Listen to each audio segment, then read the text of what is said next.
പല ക്ഷേത്രങ്ങളിലും ശനീശ്വരായ നമ എന്നും ശനീശ്വര പൂജ എന്നും എഴുതി കാണും.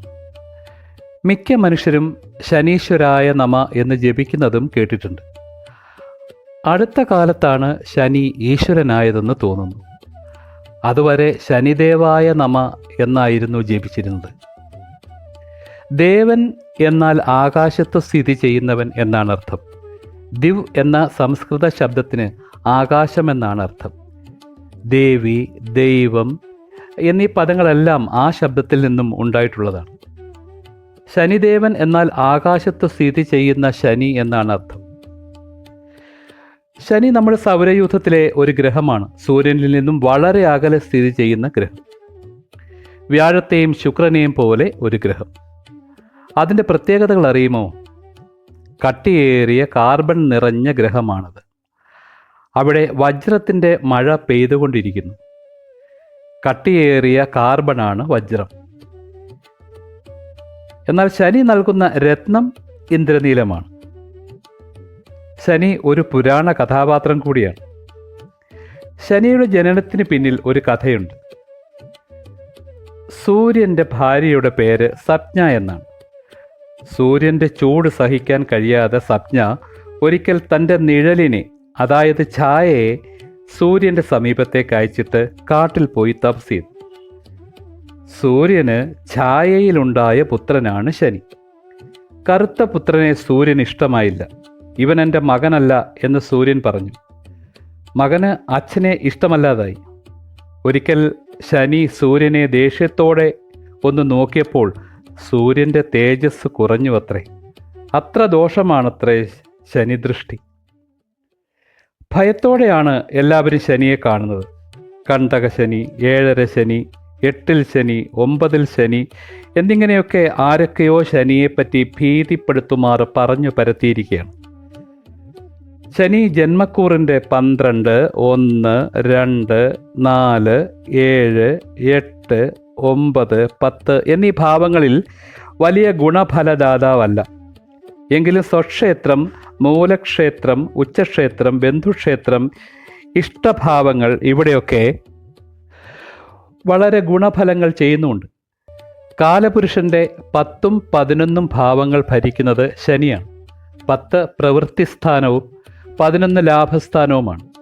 ഒരു മനുഷ്യന് ജോലിയും നേട്ടവും നൽകുന്നതിൽ ശനിക്ക് നല്ല പങ്കുണ്ട്. ഏതു ലഗ്നക്കാരനായിരുന്നാലും അയാളുടെ ജാതക പരിശോധനയിൽ ജോലി സംബന്ധമായും ലാഭസംബന്ധമായുമുള്ള കാര്യങ്ങൾ പരിശോധിക്കുമ്പോൾ ശനിയെക്കൂടി പരിഗണിക്കണം. പൊതുജന മധ്യത്തിൽ നിൽക്കുന്ന പ്രവൃത്തി ചെയ്യുന്നവർക്കെല്ലാം ശനിയുടെ അനുഗ്രഹം ഉണ്ടായിരിക്കും. ശനിക്കുള്ള പ്രധാന ദോഷം മന്ദതയാണ്. പതുക്കെ കാര്യങ്ങൾ ചെയ്യുകയുള്ളൂ. വളരെ സമയം വേണം. ഒരു രാശിയിൽ നിന്നും മറ്റൊരു രാശിയിലേക്ക് എത്താൻ ശനിക്ക് 2.5 വർഷം വേണം. അതുകൊണ്ട് തന്നെ ശനിയുടെ അനുഗ്രഹമുള്ളവർ സാവധാനം കാര്യങ്ങൾ ചെയ്ത് പരിപൂർണ വിജയം നേടും. വേഗത കൂടിയാൽ അപകടം ഉണ്ടാകും. കണ്ടക ശനിക്കാലത്ത് ഇങ്ങനെയാണ് അപകടം സംഭവിക്കുന്നത്. ശനിയുടെ ദശാകാലം 19 വർഷമാണ്. ഇത് മോശപ്പെട്ട കാലമായി ആരും കരുതരുത്. ശനി നീതിയുടെ ഗ്രഹമാണ്. ശനി മഹാനായ ഒരു അധ്യാപകനാണ്. നമ്മെ ശിക്ഷിക്കുകയും ജീവിതത്തിനു വേണ്ട പാഠങ്ങൾ പഠിപ്പിക്കുകയും ശുദ്ധീകരിക്കുകയും ചെയ്യുന്ന അധ്യാപകൻ. ശനി അടിക്കുന്നത് നശിപ്പിക്കാനല്ല, നന്നാക്കാനാണ്. കള്ളം വെറുക്കുന്ന ആളാണ് ശനി. ധർമ്മം അനുസരിക്കുന്ന ആളാണ്.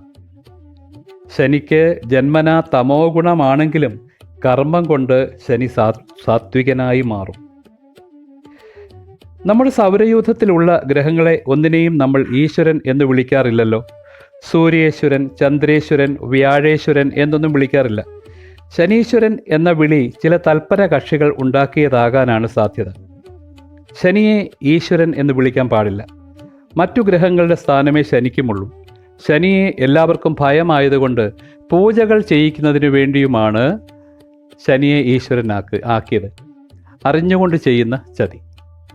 ഈശ് എന്ന സംസ്കൃത ശബ്ദത്തോടൊപ്പം വരജ് എന്ന പ്രത്യയം ചേർന്നാണ് ഈശ്വര എന്ന പദം ഉണ്ടായത്. ഈശ സേവനേ എന്നാണ് പാണിനി സൂത്രം. സേവനം ചെയ്യുന്നവൻ, ഭരിക്കുന്നവൻ, നിയന്ത്രിക്കുന്നവൻ, പരിപാലിക്കുന്നവൻ എന്നൊക്കെയാണ് ഈശപദത്തിന് അർത്ഥം. അതിൻ്റെ നിത്യതയെ കാണിക്കുന്ന പ്രത്യയമാണ് വരച്ച് എന്നത്. എല്ലാ കാലത്തും ലോകത്തെ പരിപാലിക്കുന്നവൻ ആണ് ഈശ്വരൻ. അത്തരത്തിൽ ചിന്തിക്കുമ്പോൾ സൂര്യൻ ഉൾപ്പെടുന്ന സൗരയൂഥത്തിന് പോലും നിത്യതയില്ല. ഭൂമി ഉണ്ടായി 454 കോടി വർഷമായി. എല്ലാ ഗ്രഹങ്ങളും സൂര്യനും നശിക്കും, എന്നും നിലനിൽക്കില്ല. പിന്നെ ശനിക്ക് മാത്രം ഒരു നിത്യത എങ്ങനെ ഉണ്ടാവും? അപ്പോൾ ശനിക്കും മരണമുണ്ട്. ശനി അപ്പോൾ ഈശ്വരനേ അല്ല. ശനിയെ മന്ദൻ, രവിപുത്രൻ, ഛായാസുതൻ, സൗരി, നീലൻ, പങ്കു, ശനൈശ്വരൻ എന്നൊക്കെ വിളിക്കാറുണ്ട്. ഇതിൽ ശനൈശ്വരൻ എന്ന പേരിനെയാണ് ശനീശ്വരനാക്കി മാറ്റിയത്. ശനൈശ്വരൻ എന്നാൽ ശനിയായി സഞ്ചരിക്കുന്നവൻ എന്നാണ് അർത്ഥം. ശനി എന്നാൽ സാവധാനം എന്നർത്ഥം. സാവധാനം സഞ്ചരിക്കുന്നവൻ എന്നേ അർത്ഥമുള്ളൂ. ശനി ഈശ്വരനല്ല. ദയവായി ശനീശ്വരായ നമ എന്ന് ജപിക്കരുത്. ശനൈശ്വരായ നമ എന്നേ പ്രാർത്ഥിക്കാവൂ. ശനി അനുഗ്രഹിക്കും. ശനീശ്വര എന്ന് വിളിക്കുമ്പോൾ ശനിക്ക് തന്നെ ചിലപ്പോൾ ലജ്ജ തോന്നിയേക്കാം. ഒപ്പം വിളിക്കുന്നവൻ്റെ വിവരമില്ലായ്മയോർത്ത് പുച്ഛവും തോന്നിയേക്കാം.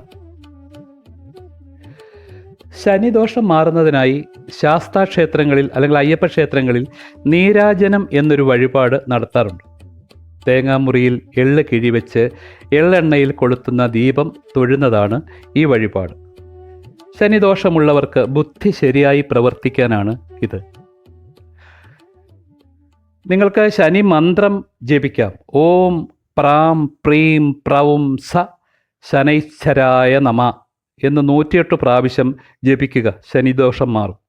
അല്ലെങ്കിൽ നീലാഞ്ജന സമാഭാസം രവിപുത്രം യമാഗ്രജം ഛായാമാർത്താണ്ഡ സംഭൂതം തം നമാമി ശനൈശ്വരം എന്ന് ദിവസവും കുളി കഴിഞ്ഞു വന്ന് 9 പ്രാവശ്യം ജപിക്കുക. നിങ്ങൾക്കെല്ലാവർക്കും നന്മയുണ്ടാകട്ടെ. ഓം ശനൈശ്വരായ നമ. വീഡിയോ ഇഷ്ടമായാൽ സബ്സ്ക്രൈബ് ചെയ്യുക, ലൈക്ക് ചെയ്യുക, ഷെയർ ചെയ്യുക. എല്ലാവർക്കും നമസ്കാരം.